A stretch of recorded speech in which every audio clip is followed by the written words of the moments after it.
I'm Jess. I'm Matt.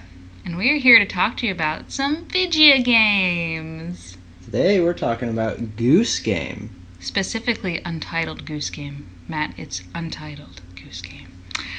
This is rated E for everyone. Was released on Microsoft Windows, Macintosh, and Switch. Essentially, it's a one-player puzzle game. Metacritic gave it a 78 out of 100. Would you like a synopsis? Sure. It's a lovely morning in the village, and you are a horrible goose. Untitled Goose Game is a slapstick stealth sandbox where you are a goose let loose on an unsuspecting village. Make your way around town, from people's back gardens to the high street shops to the village green, setting up pranks, stealing hats, honking a lot, and generally ruining everyone's day. I played this on Switch. It's got full support with the Pro Controller. And as far as computer goes, it's full keyboard and mouse and most game controllers. Yeah, I had a look around on the Switch's settings, and I hope the PC settings are similar, but you could actually adjust a lot of the controls on the Switch, which is always good. I like seeing customizable controls. Did you take a look at the settings at all? I actually did not. I just got right into the game because it's pretty addicting. Oh, yeah? Yeah. So how does the game play exactly? Well, like I said, it's pretty basic. So the most importantly thing you do is honk. You pick up stuff with your little beak. You bend over. You flap your wings around. You run. And sometimes you sneak. So what Jessica here is describing, Goose Is Game... Metal Gear Solid. Just kidding. It's Goose Game. In Goose Game, you play the role of a goose who has to go around town and complete little mini objectives, such as getting a farmer wet. Bow chicka bow wow. Just kidding.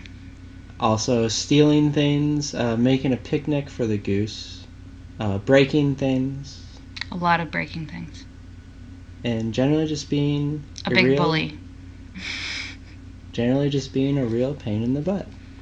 You advance through every stage, and you're given a list of objectives. And when you finish the objectives, it opens up a door to the next room. And I think there's 4 stages in total. Sounds about right. Yeah, both of us managed to beat the game. It took me a little under 2 hours. It was like 3 for me because I'm kind of slow. But we've already seen speed runs claiming 7 minutes and less. Which I do not understand how you do, but it's there on the internets if you want to YouTube it. What are some of your favorite mechanics? I like honking. I like that you can do a bunch of different things to solve each puzzle. You're not kind of boxed into only one option. Example I would like to give is you mentioned getting the gardener wet. You can turn on the sprinkler, or if you throw something into the lake, he will go after it and in turn get wet. So you're not really stuck into doing one particular thing, and if you can't figure it out how to do it the main way, you can figure out how to do it a different way. Yeah, most of the puzzles in the game are like this. There's multiple ones. Probably my favorite puzzle, it also is probably the one that makes me feel the worst when I finish it, is you have to get someone to buy back an item that was theirs. And what happens is there's a lady with a garage sale, and if you steal an item from one of the other people at the level and bring it to her garage sale, she claims ownership of this item and then forces the other person to buy it back. Wah, wah. So what about this game would appeal to adults and parents? Definitely being very funny. Definitely easy to play. The puzzles aren't necessarily very hard, but some of them are a bit challenging.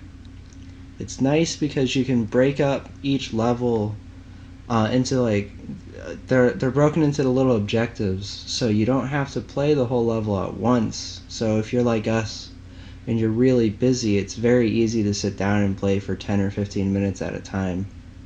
I do also think, although it's not really an important thing, the stealth mechanics are fun. There's usually one area in each section you can hide in, but it's not something you have to do. It just makes the game slightly easier. I found it very similar to the Hitman series, where there were ways to complete most levels very stealthily and with very little interaction with the NPCs, or you could go very loud, which is what I did, and kind of just brute force your way through it. PSA though, only one costume you can change into. Just one. Maybe they'll get some DLC out in the future. That'd be great. I personally like the dark humor, like I mentioned, stealing someone's personal belongings and making them buy them back from the mean lady running the flea market. These people get very angry. They do not like the goose who is on the loose. What do you think children like about this game? It's, as I said before, the controls are pretty basic, so it's easy to pick up and play. As far as it goes, once you beat the game, it kind of functions as an open sandbox because they connect all the areas together via doors versus being all closed off. So once you beat the main game, you can kind of just run around and do what you want. Or in general, you can just run around and do what you want. It's super cute. The level design is pretty easy. There's only a couple areas where you kind of lose sight of the goose. And a kid could probably be entertained just by pounding the crap out of the honk button, to be completely honest.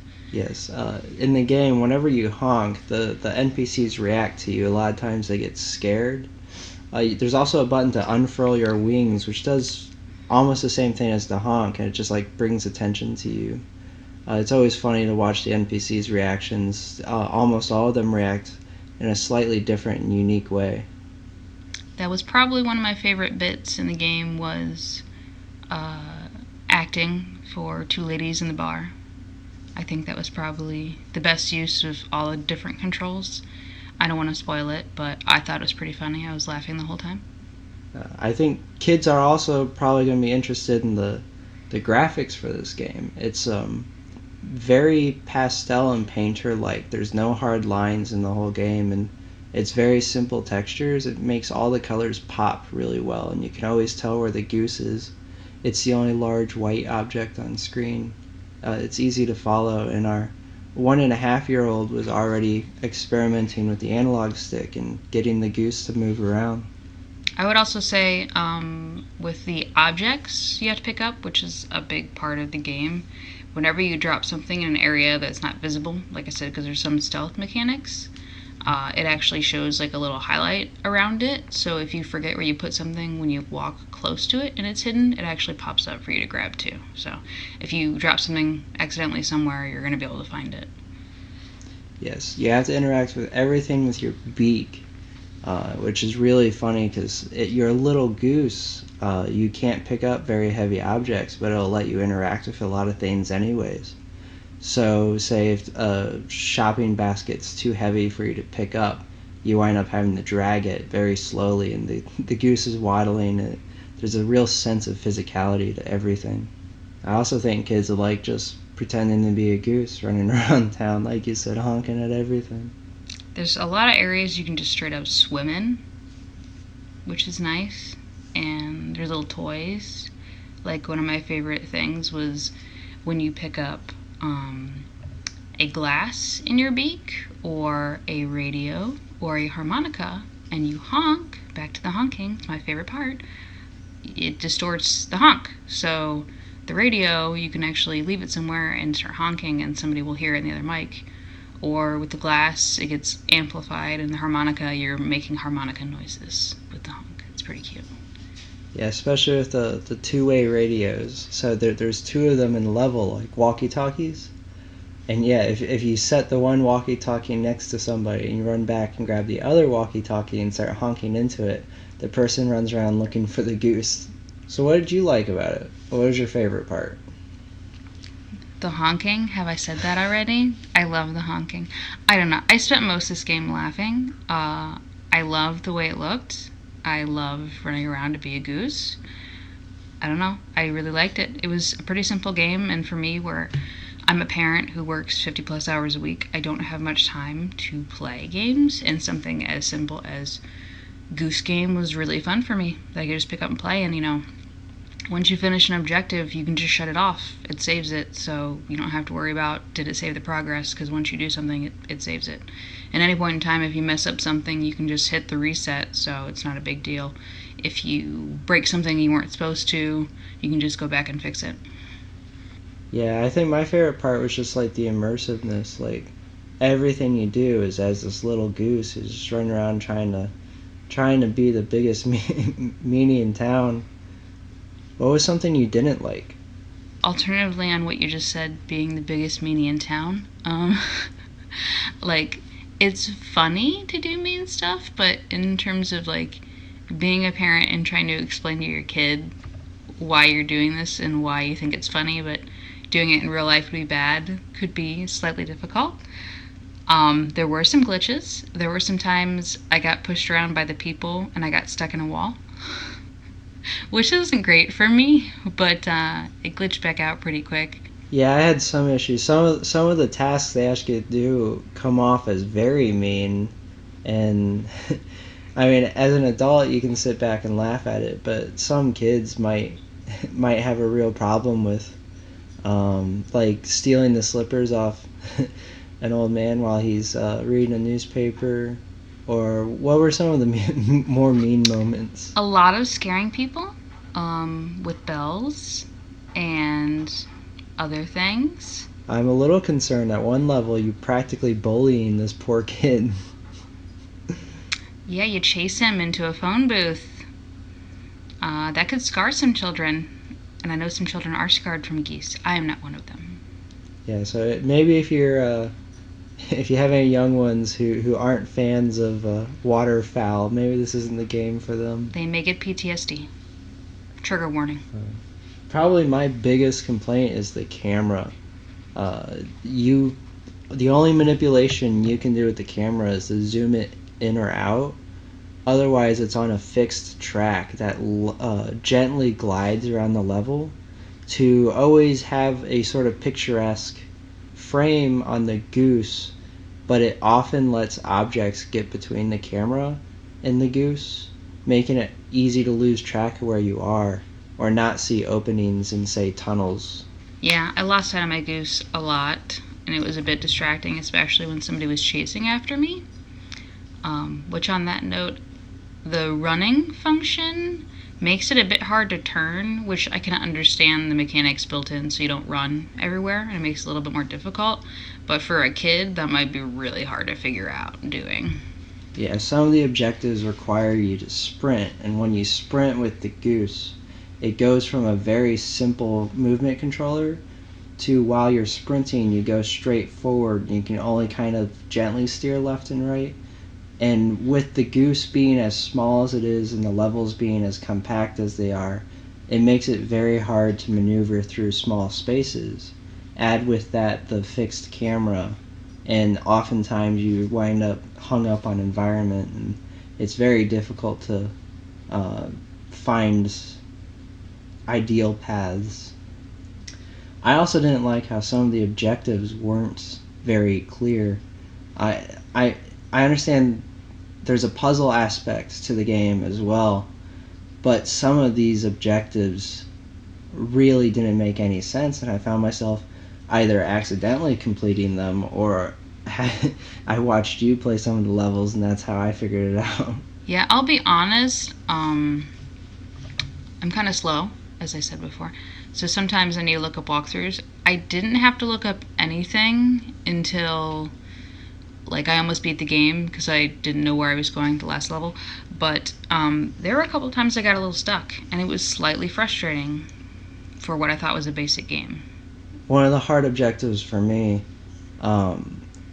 there's an old man in a pub, and he has two objectives tied to his character, and the first one's really obvious. It's break the dartboard, and you just run up, and if you spook him at the right time, the dartboard falls off, and I kind of did that almost accidentally.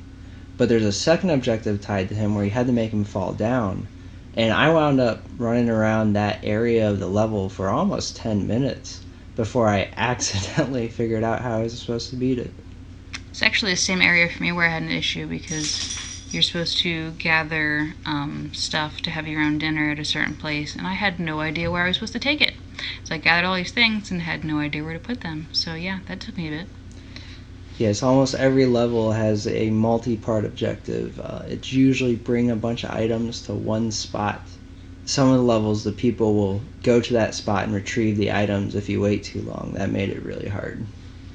Yeah, back to that, I have no idea how people speedrun, because you have to wait for people to do certain emotes or actions to keep progressing in an objective, and just waiting sometimes can be a good minute to 5 minutes. Sometimes you can force them to do certain things by dropping items in front of them, but the people get really distracted if you've pulled everything out. They don't know what to do. They get overwhelmed by all the items that are out.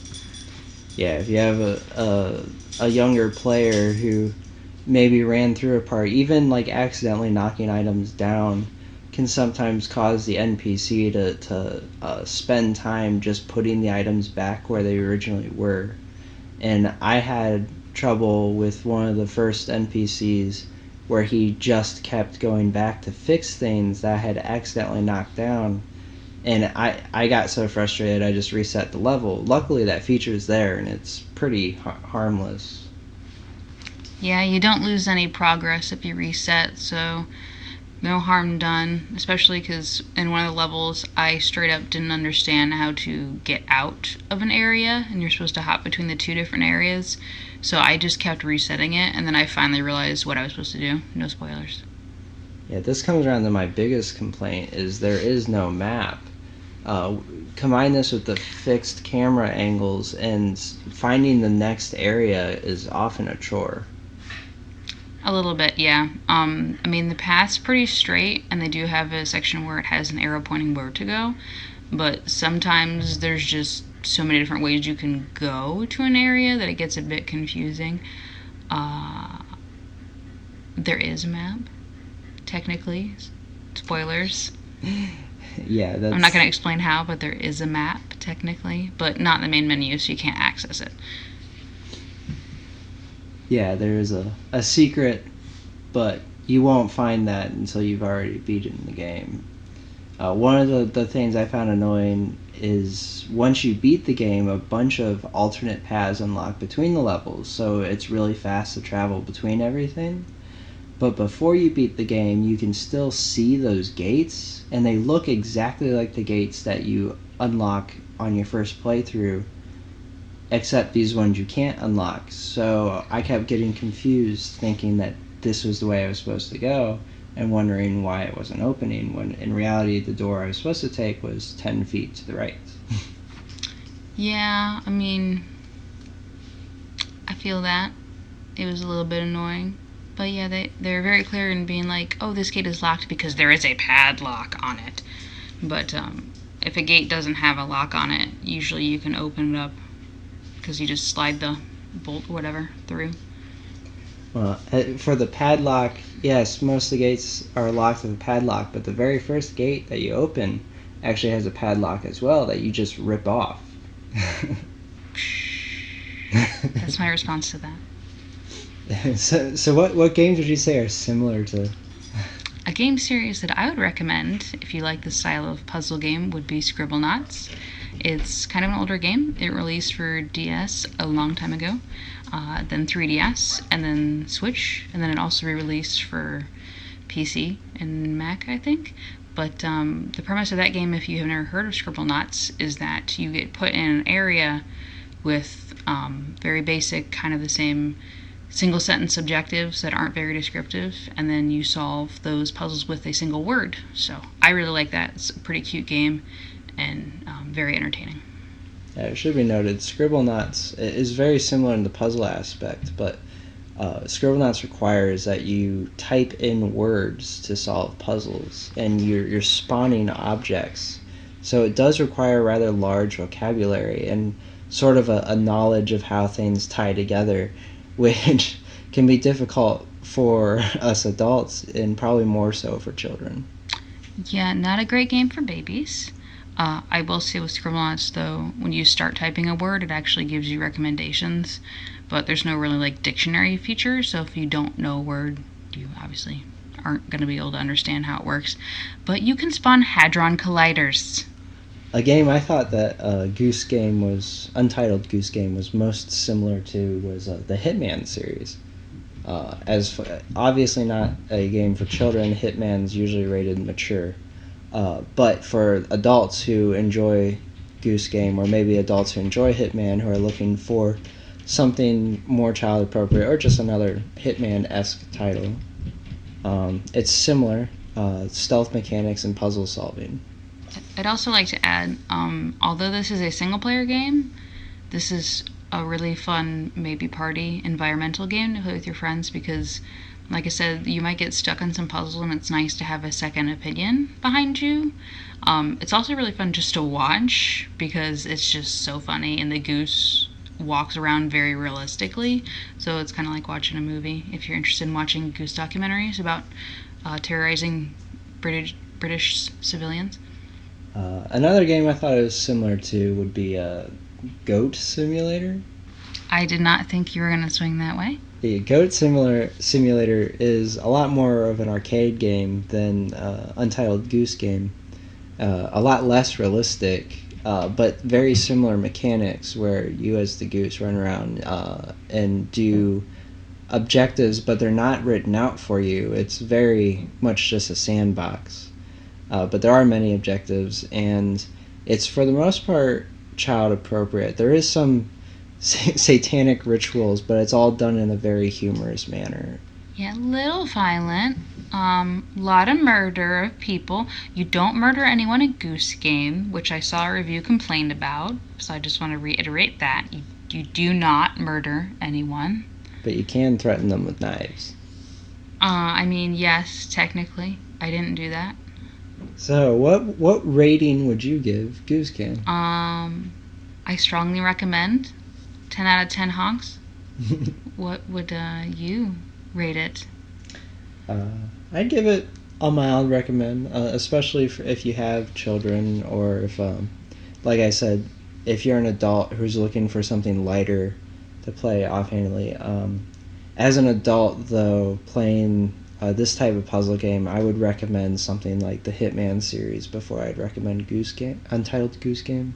I would like to plug the fact that when I purchased this, they were doing a launch discount, and it was at $15. That's a great value for this game, even if at most you're spending 3 hours in the base game. And I say base game because after you beat the game, there are some extra levels to do, and it's also got kind of high replayability if you like doing speed runs, because it encourages that.